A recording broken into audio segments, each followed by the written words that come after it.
ఉగాదికి ఇప్పుడు మనం ఉగాది పచ్చడి చేద్దాం. ఫస్ట్ ఎలా చేయాలో చెప్తాను. ఫస్ట్ చింతపండు ఎందుకు?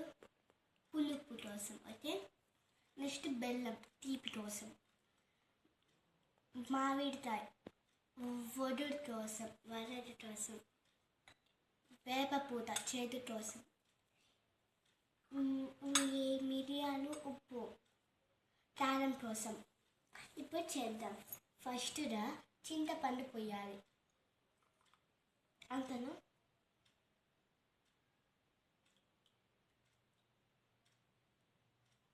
పోసేసాక నెక్స్ట్ బెల్లం వేయాలి.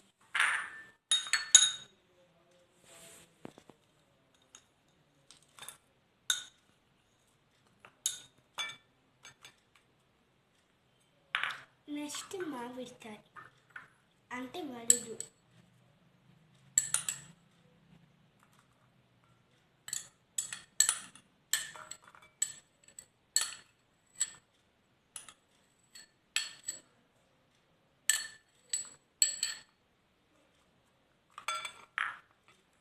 నెక్స్ట్ వేపాకు చేదు కోసం.